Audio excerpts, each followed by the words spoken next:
आज इस कन्हारा धाम की पावन भूमि पर विराजमान माता भगवती माँ काली एवं परम पूज्य सतगुरुदेव के श्री चरणों में सत नमन करती हूँ, वंदन करती हूँ, प्रणाम करती हूँ। और यहाँ पर उपस्थित सभी भाई बहनों से जय भवानी की। मेरे भाई बहन जिनके दर्शनों के लिए हम सभी राह देख रहे थे, अब वह समय वह घड़ी आ गई है। हम सभी के बीच में परम पूज्य गुरुदेव जी का आगमन होने जा रहा है। आप सभी से निवेदन करती हूँ कि आप सभी खड़े होकर के अपने दोनों हाथों को जोड़ करके मानसिक नमन करें, वंदन करें, अभिनंदन करें। ओम तुभ्यं नमामि सततं नमामि, तुभ्यं नमामि सततं नमामि, हे गुरुदेवाय तुभ्यं नमामि सततं नमामि, सततं नमामि, तुभ्यं नमामि सततं नमामि, हे ज्ञानदाताय तुभ्यं नमामि सततं नमामि, तुभ्यं नमामि, हे जगदम्बिके तुभ्यं नमामि सततं नमामि, तुभ्यं महाकालाय तुभ्यं नमामि सततं नमामि, तुभ्यं नमामि, हे मुण्डमा नमामि सततं नमामि, तुभ्यं नमामि, हे गुरुदेवं नमामि, तुभ्यं नमामि, नमामि देवो नमामि गुरुवर, नमामि भवानी, नमामि माते, नमामि रामं, नमामि कृष्णं, नमामि सीते, नमामि राधे, नमामि सीते, नमामि राधे। बोलिए सद्गुरुदेव भगवान की।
नमः। ओम श्री महाकाली नमः। ओम श्री महाकाली नमः। त्वमेव माता च पिता त्वमेव, त्वमेव बन्धुश्च सखा त्वमेव, त्वमेव विद्या द्रविणं त्वमेव, त्वमेव सर्वं मम देवी देवो। आज इस भक्ति सेवा और साधना के महाकुंभ के पावन मेला पर आए हुए समस्त सूक्ष्म शक्तियों को मैं सत सत नमन वंदन करते हुए उन समस्त सूक्ष्म शक्तियों से निवेदन करता हूँ कि वह अपना यथाउचित स्थान ग्रहण करें।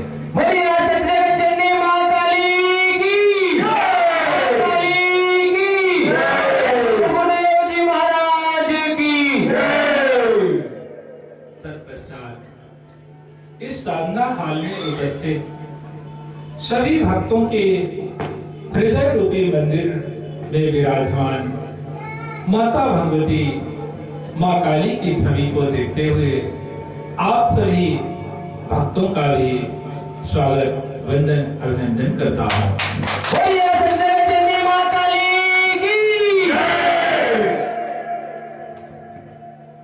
मेरे भाई बहन, जैसा कि हम सभी जानते हैं कि इस जीवन को सफल और सार्थक बनाने के लिए, संसार सागर से पार होने के लिए, इस जीवात्मा के कल्याण के लिए भक्ति करना परम आवश्यक होता है।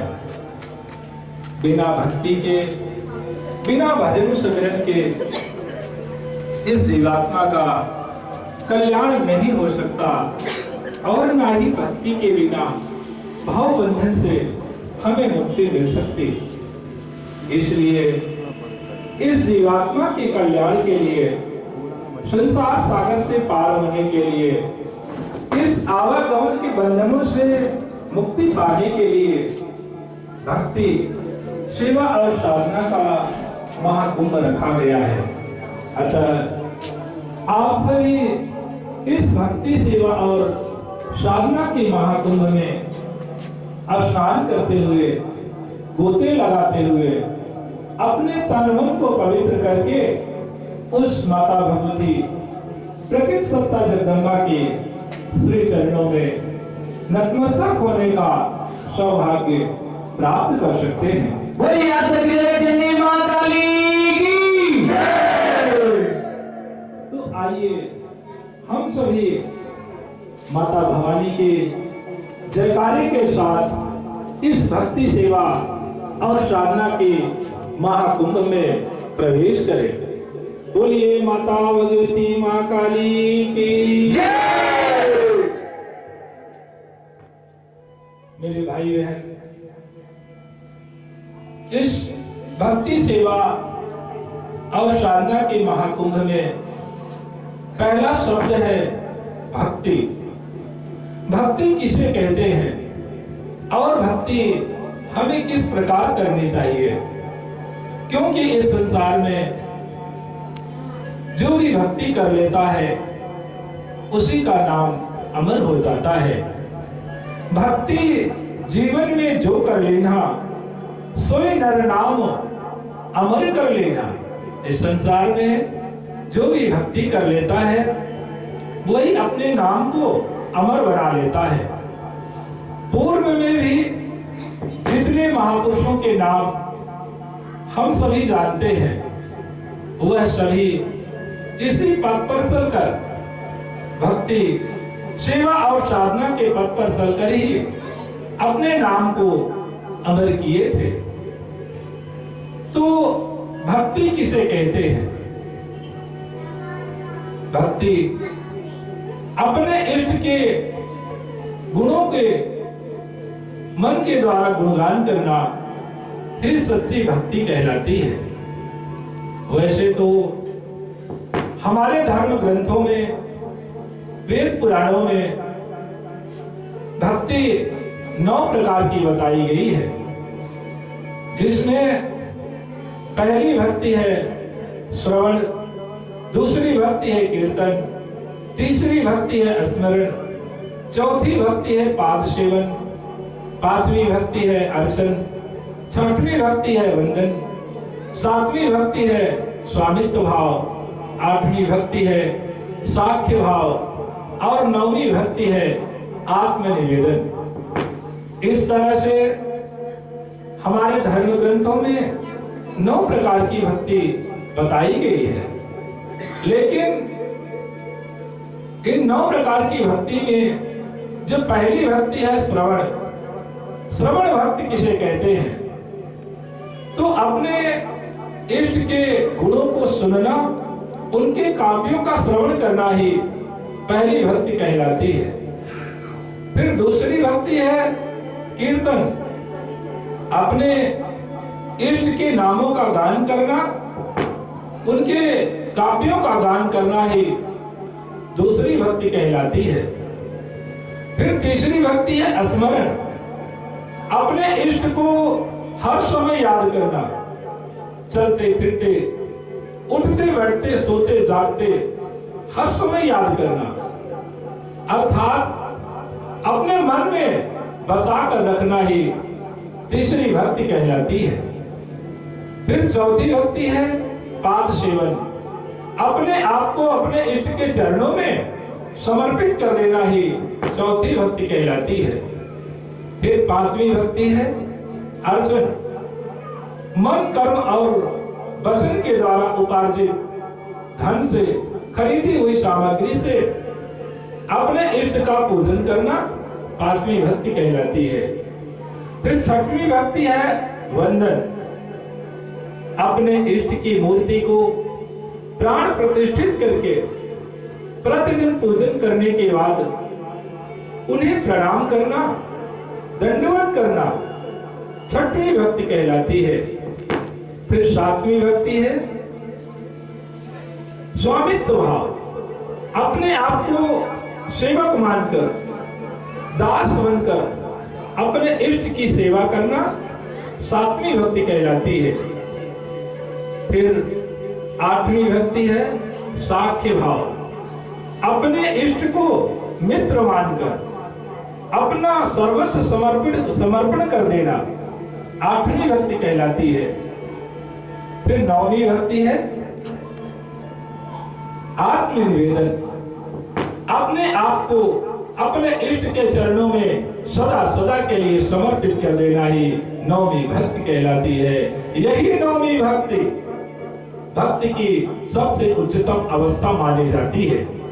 इस प्रकार हमारे धर्म ग्रंथों में 9 प्रकार की भक्ति बताई गई है। इसी 9 प्रकार की भक्ति को नवधा भक्ति कहा जाता है। इसी नवधा भक्ति का उपदेश भगवान श्री राम ने बेलनी शबरी को दिया था, जिसका वर्णन श्री गोस्वामी तुलसीदास जी ने रामचरितमानस में बड़ा सुंदर किया है। जिस समय भगवान राम और लक्ष्मण माता सीता की खोज करते हुए जा रहे थे, तो वह मतंग मुनि की शिष्या शबरी के आश्रम में पहुंच जाते हैं। बेलनी शबरी भगवान राम को देखकर अत्यंत प्रसन्न हो जाती है, प्रफुल्लित हो जाती है, क्योंकि वह भगवान राम का विगत कई वर्षों से इंतजार कर रही थी। तो भगवान राम को देखकर सबरी प्रसन्न हो जाती है, इतनी मगन हो जाती है कि वह अपनी शुद्ध बुद्धि खो देती है। तब गोस्वामी तुलसीदास जी ने कहा है, रामचरितमानस में लिखा है कि प्रेम मगने मुख बचन न आवा,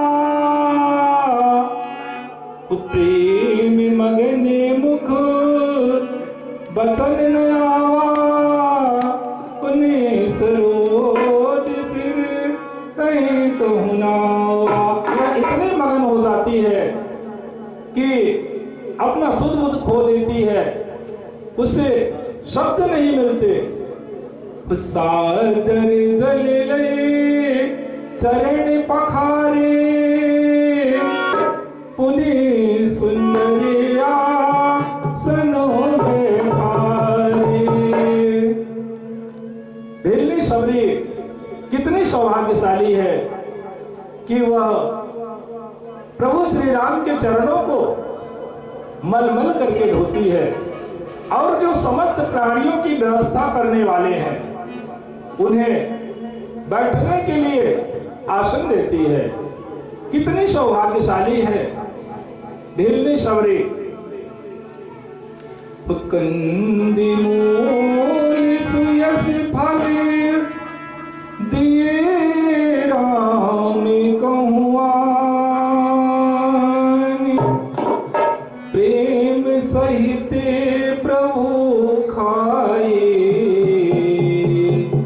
बारंबार बखान।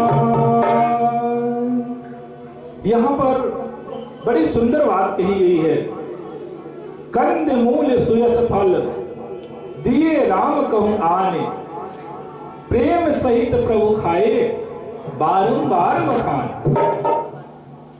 जो भेलनी सबरी भगवान श्री राम को कंदमूल खाने के लिए देती है तो भगवान श्री राम बड़े प्रेम से खाते हैं। वो ये नहीं कहते कि नहीं नहीं हम इसके यहाँ नहीं खाएंगे, यह तो जाति की भेलनी है, ऐसा नहीं कहते। बल्कि भगवान राम तो बार बार सबरी की प्रशंसा करते हुए खाते हैं। कितने दयालु हैं प्रभु श्री राम कि वह अपने भक्तों के प्रेम में इतना मगन हो जाते हैं कि अपनी जाति पाति तक भूल जाते हैं। फिर वे भेलनी सबरी की भक्ति को देखिए, वो क्या कहती है, तो पानी जोरिया गे बैठाड़ी,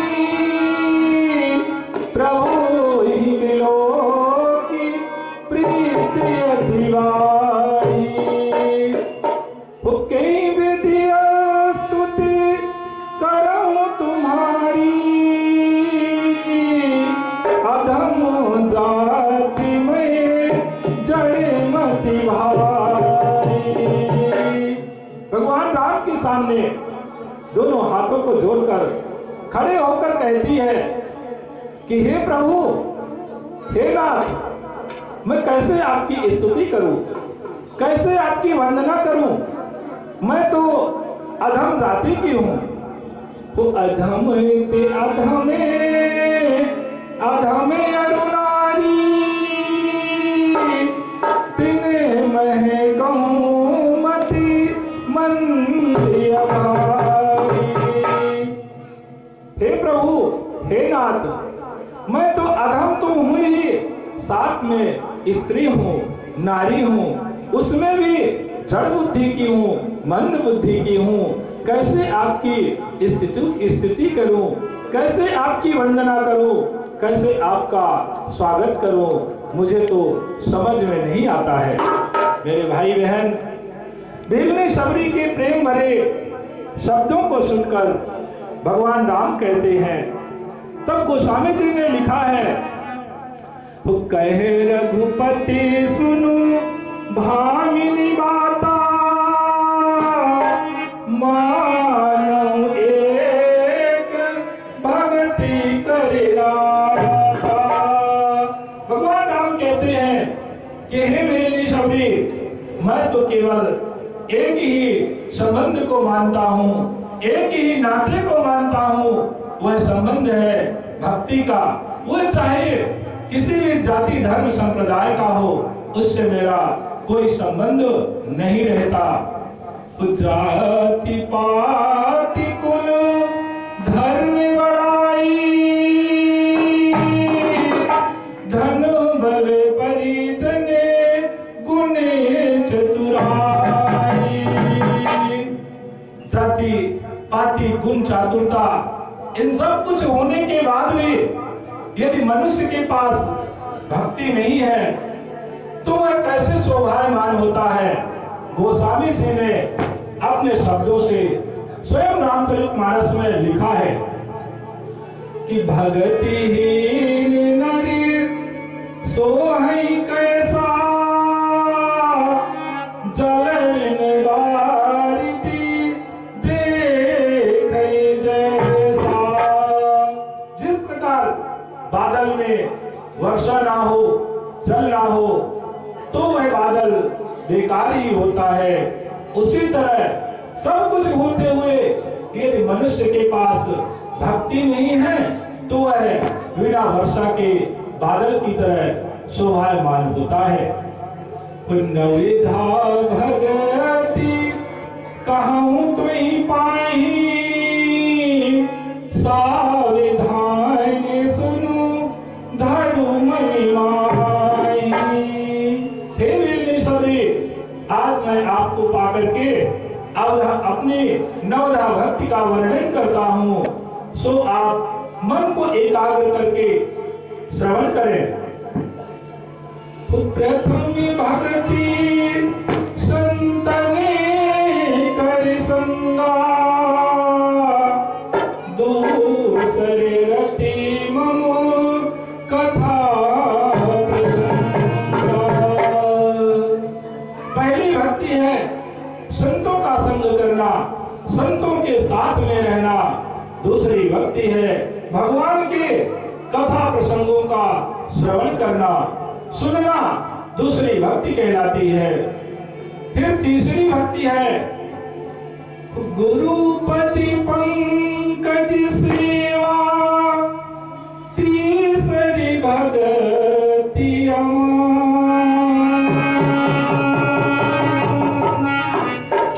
गोस्वामी तुलसीदास जी ने कितना सुंदर वर्णन किया है। गुरुपद पंकज सेवा, तीसरी भक्ति अमान, यानी गुरु के चरण कमलों की सेवा करना तीसरी भक्ति कहलाती है। वैसे तो इस संसार में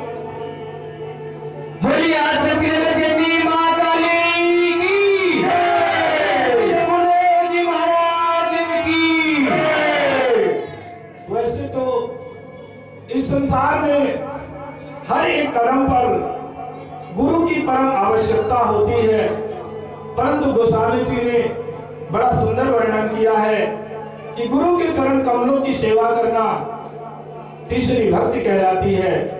आइए हम सभी इस भजन को गुनगुनाते हुए अपना प्रणाम पहुंचाने का प्रयास करते हैं।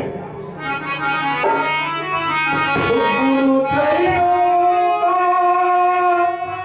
बंदन कर लो, गुरु को करो प्रणाम। गुरु चरणों में बंदन कर लो, गुरु चरणों में बंदन कर लो, गुरु को करो प्रणाम। बिगड़े हार बनेगा, बिगड़े हार बनेगा।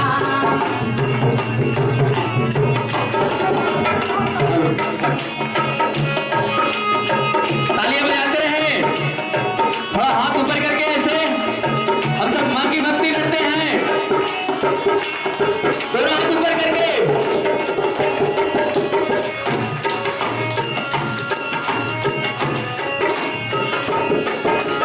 गुरु की शरण में जो भी आया, काम क्रोध को दूर भगाया। गुरु की शरण में जो भी आया, काम क्रोध को दूर भगाया। जीवन अपना सफल बनाया,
झुका लो, जीवन के सौभाग्य जगा लो, गुरु चरणों में शीश झुका लो। भव से वो तर जाता है, भव से वो तर जाता है, जो गुरु को करे प्रणाम। कि बिगड़े सारे बनेंगे काम, कि बिगड़े सारे बनेंगे काम। गुरु चरणों में वंदन कर लो, गुरु चरणों में वंदन कर लो, गुरु को करो प्रणाम। कि बिगड़े सारे बनेंगे काम, कि बिगड़े सारे बनेंगे काम, कि बिगड़े सारे बनेंगे काम, कि बिगड़े सारे बनेंगे काम। बोलिए सद्गुरुदेव भगवान की जय। देखिए इतना अच्छा भजन, लेकिन फिर भी हम ऐसा लगता है कि खा के नहीं बैठे हैं। तालियां बजाने से आपका ही फायदा है, इसमें परम पूजनीय गुरुदेव जी का कोई फायदा नहीं है। तालियां बजाने से बहुत सारे फायदे हैं। आपका एक प्रेशर, ब्लड प्रेशर, बहुत सारी ऐसी चीजें हैं, शुगर, सारी चीजें कंट्रोल रहेगी, इसीलिए तालियां बजवाई जाती है। बोलिए श्री सद्गुरुदेव जी भगवान की। इस तरह से श्री गोस्वामी तुलसीदास जी ने गुरु चरण कमलों की सेवा करना, तीसरी भक्ति का वर्णन करते हैं। चौथी भगति मम गुणगन, छाड़ कपट तदिगान, छल कपट से रहित होकर के ईश्वर के गुणों का गान करना चौथी भगत कही गई है। मंत्र जाप मम दृढ़ विश्वासा, पंचम भजन सुपेद प्रकाशा। विश्वास करके मंत्रों का जाप करना पांचवी भक्ति है। छठ दम से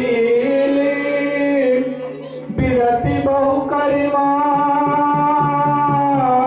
निरत निरंतर सच निधर्मा। अच्छा स्वभाव धारण करके संतों जैसा आचरण करना, संतों जैसा व्यवहार करना छठवीं भक्ति बताई गई है। सातम समय मोहि मैं जग देखा, मोते अधिके संत करि लेखा।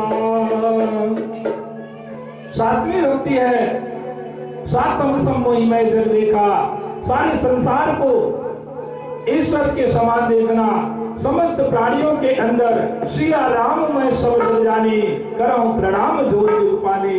सभी के अंदर सभी प्राणियों में ईश्वर स्वरूप को देखना और मुझसे ज्यादा संतों का सम्मान करना सातवीं भक्ति बताई गई है। वो आठम जथा लाभ संतोषा, सपने हो नहीं दे कहीं पर दोषा। जितना मिल जाए उतने में संतुष्ट रहना और दूसरे को दोषों को स्वप्न में भी ना देखना आठवीं भक्ति कहलाती है। नौ मोमो सरली सब छलहीना, ममो भरोसे हर से नदीना। सभी प्रकार के छल कपट से रहित होकर भगवान पर विश्वास करना, ईश्वर पर विश्वास करना नौवीं भक्ति कहलाती है। इस तरह भगवान रामदेव ने सबरी को नवदा भक्ति का उपदेश देते हुए कहते हैं कि नौ मऊ एकम जिनके होई, नारी पुरुष सचराचर जोई। इन 9 प्रकार की भक्ति में यदि एक भी भक्ति किसी व्यक्ति के अंदर रहती है वह चाहे स्त्री हो अथवा पुरुष हो, सोई अतिशय प्रिय भामिनी मोरे, वह मुझे अत्यंत प्रिय होता है। लेकिन तुम्हारे अंदर तो सभी प्रकार की भक्ति है, इसलिए जोगी वृंद गति दुर्लभ जोई, सो कहूं आज सुलभ भई सोई। हे बेनी, जो योगियों को भी गति दुर्लभ रहती है, वह आपके लिए आज अत्यंत सुलभ हो गई है, सरल हो गई है। मेरे भाई बहन, इस तरह से नवदा भक्ति का वर्णन भगवान राम बिल्ली सबरी से करते हैं। लेकिन आज मैं आप सबको इस नवदा भक्ति की गहराई पर ले जाना चाहूंगा। इसलिए मेरे विचार से यदि व्यक्ति के पास पहली भक्ति आ जाती है, जीवन में व्यक्ति पहली भक्ति को भी जोड़ देता है, तो निश्चित तौर से उसके अंदर सभी प्रकार की भक्ति स्वतः अपने आप समाहित हो जाती है। जैसे पहली भक्ति है प्रथम भगति संतन कर संगा। यदि व्यक्ति संतों का साथ कर लेता है, संतों के सानिध्य में रहता है, तो निश्चित तौर से सत्संग संग तो करते ही हैं, और सत्संग का श्रवण तो निश्चित तौर से जो संत के साथ में रहेगा वह अवश्य करेगा। फिर धीरे धीरे वह मंत्र दीक्षा लेकर के मंत्रों का जाप प्रारंभ कर देगा, अर्थात साधना प्रारंभ कर देगा। जब साधना प्रारंभ कर देगा तो उसके जीवन में परिवर्तन तो अवश्य आएगा, उसके जीवन में बदलाव तो अवश्य आएगा। इस तरह से उसके अंदर सभी प्रकार की भक्ति आ जाती है और व्यक्ति का जीवन सफल और सार्थक हो जाता है। फिर मेरे भाई बहन, अब प्रश्न बनता है कि भक्ति हमें किसकी करनी चाहिए, भक्ति हमें कैसे करनी चाहिए। तो यही प्रश्न राजा जन्मेजय ने सूत जी से किया था। तब सूत जी ने राजा जन्मेजय को अवगत कराते हुए कहा था कि हे राजन, एक बार हमारे गुरुदेव सत्यवती नंदन तीर्थाटन करते हुए नैमिषारण्य पहुंच जाते हैं। वहां पर ऋषि सभा चलती है। उस ऋषि सभा में जमदग्नि नाम के ऋषि खड़े होकर समस्त ऋषियों से प्रश्न करते हैं, जिसका वर्णन देवी भागवत के तृतीय स्कंद अध्याय 10 श्लोक नंबर 9 से 17 तक विस्तार से आप लोग पढ़ सकते हैं। उस देवी भागवत में लिखा है, कहा गया है कि जिस समय जमदग्नि उस ऋषि सभा में खड़े होकर प्रश्न करते हैं, निवेदन करते हुए कहते हैं कि ये समस्त ऋषियों, मेरे मन में विगत कई वर्षों से एक प्रश्न चल रहा है कि इन समस्त देवी देवताओं में ब्रह्मा, विष्णु, महेश, इंद्र, वरुण, कुबेर, कार्तिकेय, गणेश, इन समस्त देवताओं में सर्वप्रथम पूजनीय कौन है, कौन आराधनीय है और कौन अतिशीघ्र प्रसन्न होकर भक्तों को अभीष्ट फल प्रदान करता है। इस तरह से जमदग्नि के प्रश्नों को सुनकर उसी ऋषि सभा में लोमस ऋषि बैठे हुए थे। तो लोमस ऋषि ने कहा, हे जमदग्नि, निश्चित तौर से आपके मन में आत्म कल्याण की भावना चल रही है, समाज कल्याण की भावना चल रही है, इसलिए आपके मन में ऐसा प्रश्न खड़ा हो रहा है कि इन समस्त देवताओं में सर्वप्रथम पूजनीय कौन है। तो सुनो हे जमदग्नि, इन समस्त देवताओं में सर्वप्रथम पूजनीय एकमात्र भगवती जगदम्बा ही है। वही अतिशीघ्र प्रसन्न होकर सभी भक्तों के कष्टों को हरण कर लेती है और नामों के उच्चारण मात्र से वह प्रसन्न होकर भक्तों को वरदान देने के लिए हर पल लालायित रहती है। बोलिए आसक्ति जनी मां काली की, श्री सद्गुरुदेव जी महाराज की। तो पूजनी केवल भगवती जगदम्बा आदि शक्ति ही है। फिर आप लोगों ने भी अनेकों सीरियलों के माध्यम से देखा होगा, अनेकों कथाओं के माध्यम से सुना होगा कि जब दैत्यों के अत्याचार से देवता भी पराजित होते थे, परेशान होते थे, तो वे किसके शरण में जाते थे?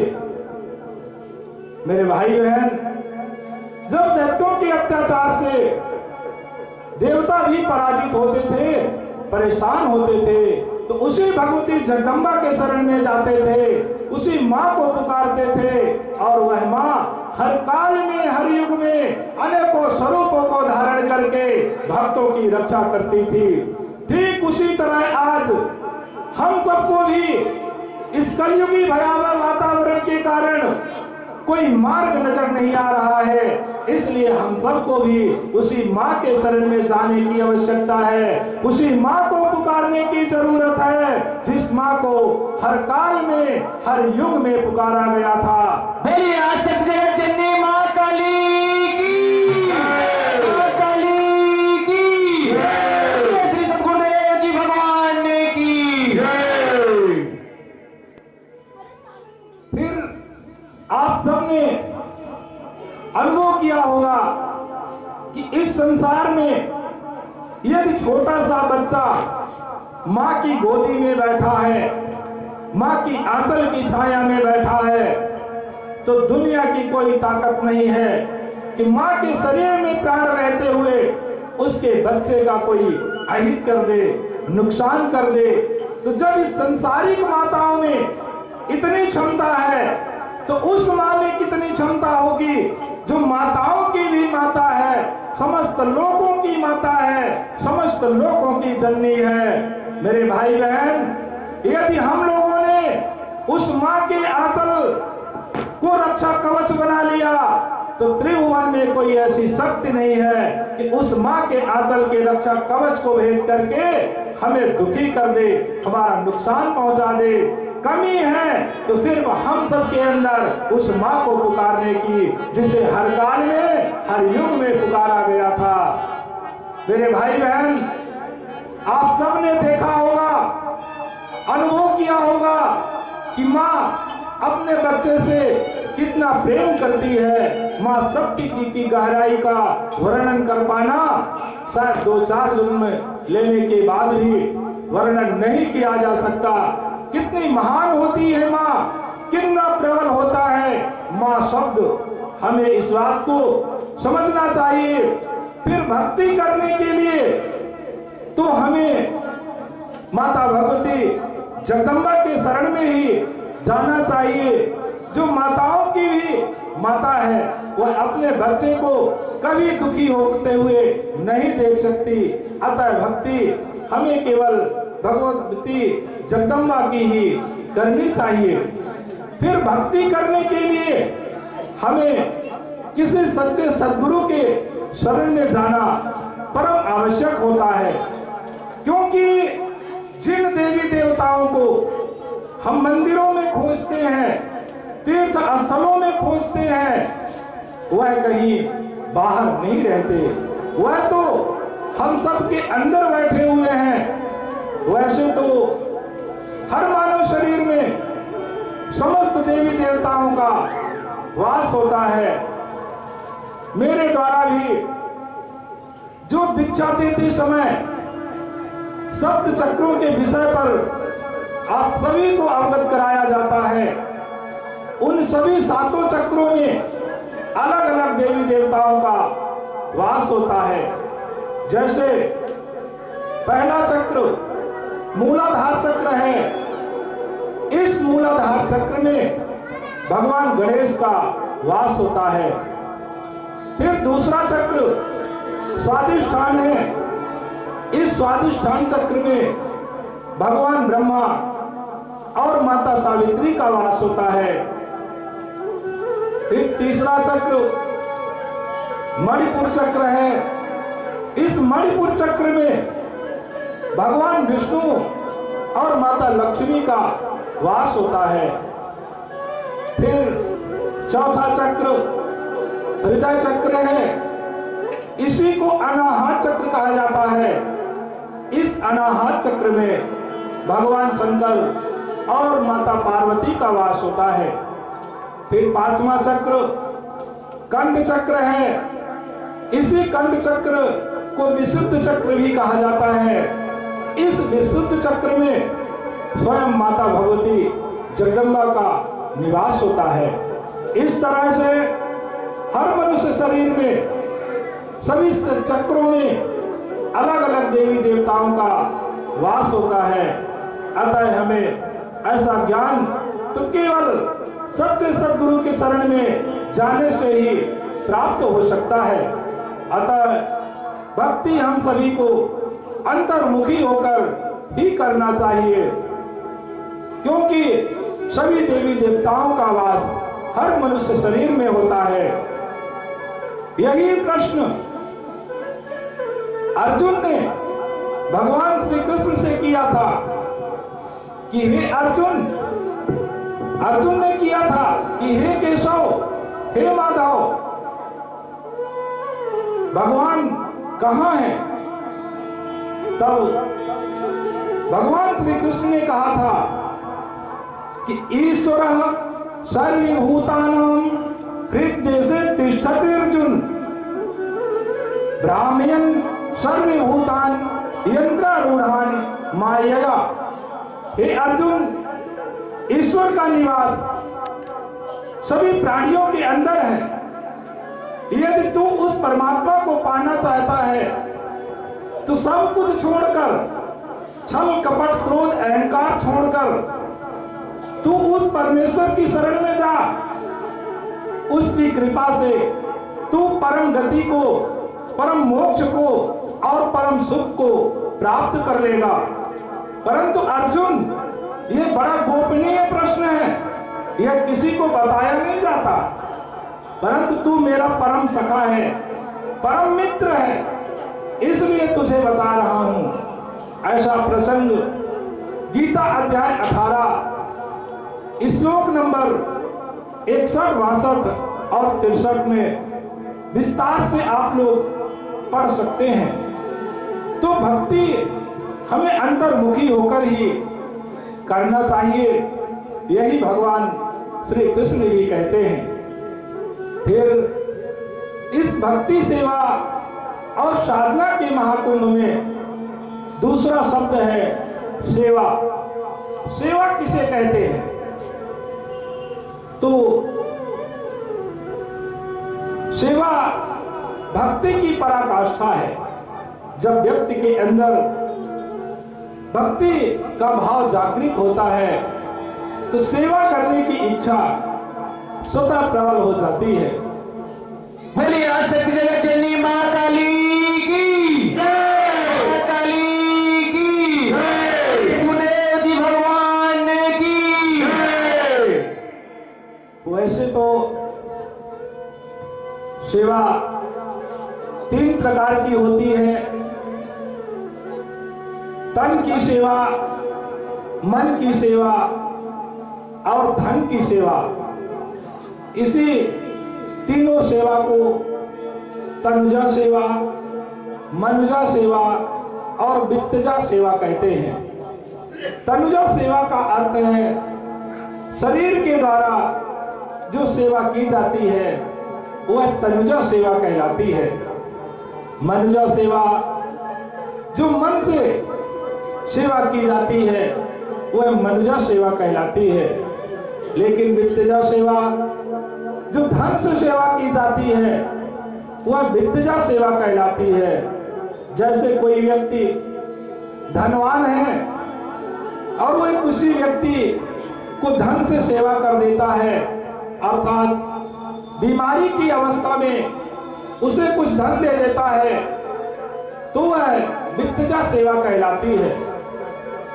कोई धनवान व्यक्ति किसी धार्मिक स्थल में जाता है और कुछ धन दान में दे देता है, धन से सेवा कर देता है, ऐसी सेवा वित्तजा सेवा कहलाती है।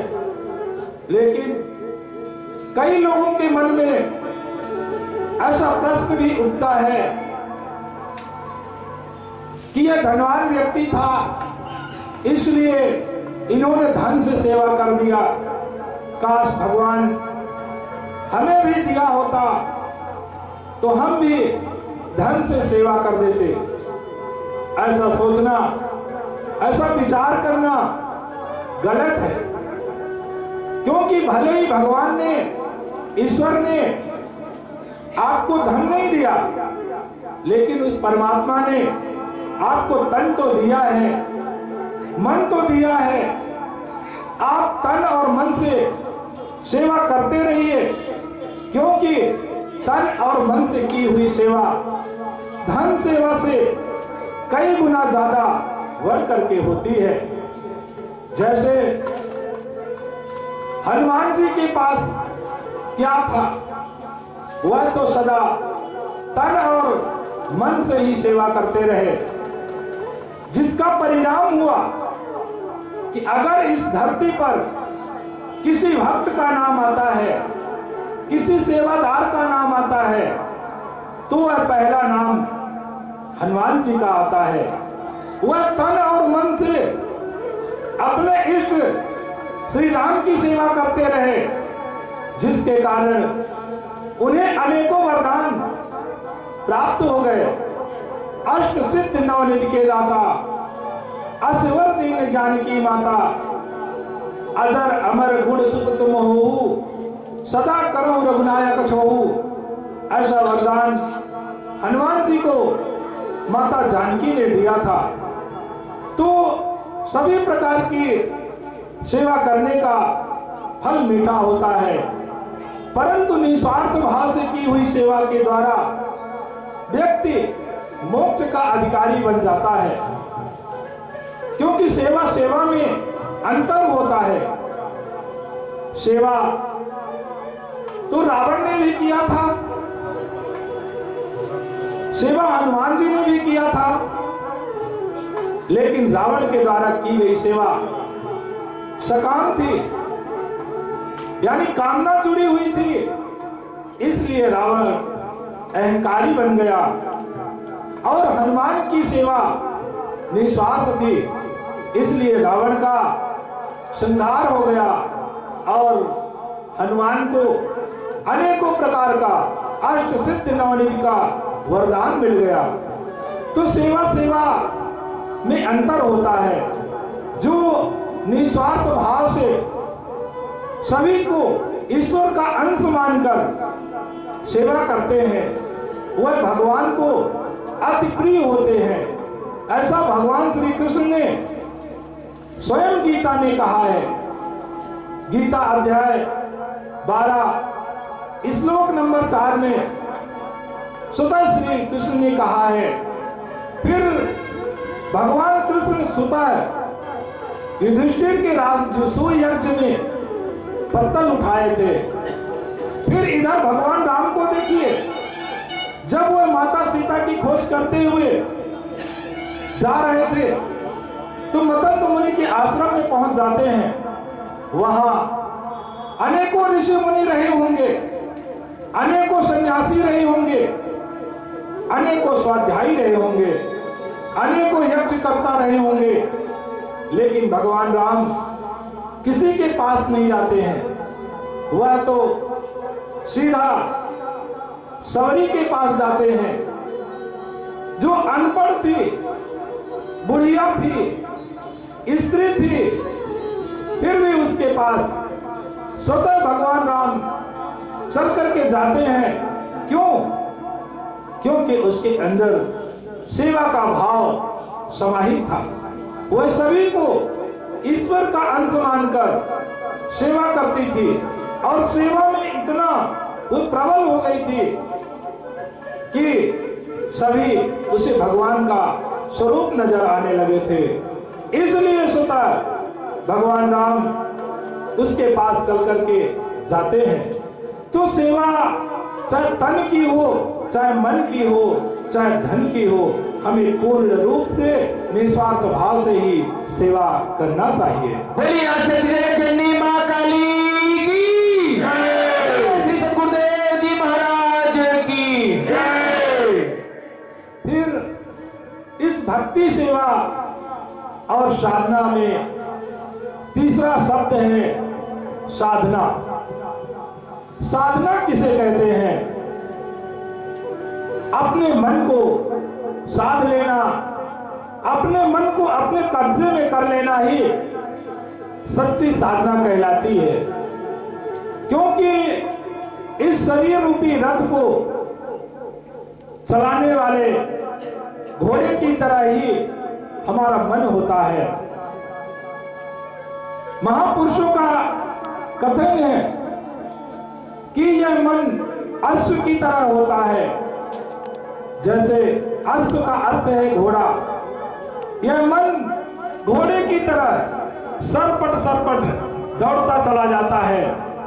आप लोगों ने भी अनुभव किया होगा कि आप यहाँ बैठे हैं, 2 सेकंड में आपका मन किसी होटल की सुगंध लेने के लिए पहुंच जाता होगा। तो घोड़े की तरह सरपट सरपट दौड़ता चला जाता है। लेकिन यदि घोड़े में लगाम ना लगाई जाए तो वह घोड़ा किस दिशा में जा सकता है जिसकी कोई तुलना नहीं की जा सकती। लेकिन उसी घोड़े में यदि लगाम लगा दी जाए तो वह मनवांछित दिशा में जाता है। जिधर हम ले जाना चाहेंगे, जिस दिशा में ले जाना चाहेंगे, वो उसी दिशा में जाता है। ठीक उसी प्रकार यह मन रूपी अश्व पर यदि गुरु रूपी लगाम नहीं रही है तो वह इधर उधर भटकता रहता है, विकारों में फंसता चला जाता है। लेकिन जब इस मन रूपी अश्व पर गुरु रूपी लगाम लग जाती है तो वह बिल्कुल सही दिशा में जाता है, सत्मार्ग पर चलता है, विकारों से मुक्त होकर के हमारे अंदर बैठे हुए परमात्मा तक हमें पहुंचा देता है।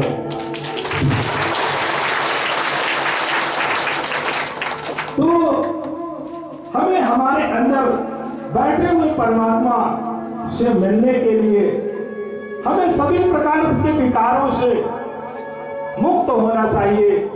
शुद्ध सात्विकता का ही भोजन करना चाहिए।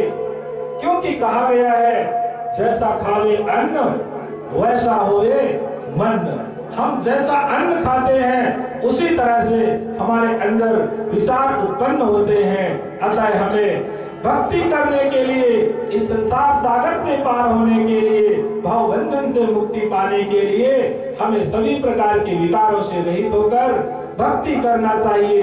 तभी यह जीवन सफल और सार्थक हो सकता है। इस भक्ति सेवा और साधना का मात्र यही उद्देश्य है कि सभी प्रकार से नशे और मांस से मुक्त होकर के हमें इस जीवन को सफल और सार्थक बनाने के लिए उस परमात्मा परम सत्ता माता भगवती जगदम्बा की आराधना करते हुए इस जीवन को सफल और सार्थक बनाने का प्रयास करना चाहिए। इन्हीं शब्दों के साथ आज का कार्यक्रम समाप्त किया जाता है। आगे का कार्यक्रम सभी को अवगत कराएंगे, जानकारियां देंगे और इस कार्यक्रम में सम्मिलित होकर इस भक्ति सेवा और साधना के महाकुंभ का आनंद लें। जननी मां काली की जय, श्री गुरुदेव जी महाराज की जय। बाकी भक्तों, अभी हम सभी भक्तों ने गुरु जी का सत्संग सुनकर उस सत्संग में गोते लगाते हुए उनके शब्दों को अपने जीवन में उतारने का प्रयास करेंगे। और जो कार्यक्रम की रूपरेखा है, यह कार्यक्रम आज दूसरा दिन है, सत्संग समापन की ओर जा चुका है। इसके बाद जो शाम का कार्यक्रम है, पूजन अर्चन के बाद लगभग 8 बजे सांस्कृतिक कार्यक्रम प्रारंभ हो जाएगा। आप सभी ग्रामवासियों और सभी माँ के भक्तों से मैं निवेदन करता हूँ, इस सांस्कृतिक कार्यक्रम में पहुंचकर उन बच्चों का और बच्चों का हौसला बढ़ाने का प्रयास करेंगे। और बहुत ही सुंदर कार्यक्रम है, ऐसा कार्यक्रम शायद ही आप कभी देखे होंगे। पिछले वर्ष भी बहुत ही सुंदर कार्यक्रम था, उससे भी अति सुंदर इस बार का होगा। और कल का जो कार्यक्रम है, सुबह माता भगवती को नमन पूजन करने के बाद हम सभी भक्त जो विशेष हवन रखा गया है 8 बजे से, उस हवन में सभी भक्त शामिल हो, क्योंकि हवन विशेष रखा जाता है। जो हवन नवरात्र में होता है और जो जनवरी का कार्यक्रम में रखा जाता है हवन, हम सभी भक्तों के लिए विशेष हवन होता है ये। मैं सभी भक्तों से बारंबार निवेदन करता हूं कि वो सभी भक्त समय पर पहुंचकर उसका लाभ लें। और 12 बजे प्रसाद वितरण का कार्यक्रम प्रारंभ होगा। सभी ग्रामवासियों से, सभी मां के भक्तों से मैं फिर से बारंबार निवेदन करता हूं कि आकर पहुंचकर पूरी सहभागिता दें और प्रसाद को ग्रहण करें। प्रसाद लगभग 5 बजे तक चलेगा यह कार्यक्रम प्रसाद वितरण का। सभी लोग अपने आस पड़ोस, अपने दोस्तों को, अपने रिश्तेदारों को यहां तक लाने का प्रयास करेंगे। बोलिए सत्य जगत जननी मां काली की, बोलिए श्री सद्गुरुदेव जी भगवान की। इस कार्यक्रम में सहयोग करना चाहता हूं, वो अगर अपना नाम लिखवा सकता है और बारी बारी से सभी प्रणाम करते जाएं।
Thank you.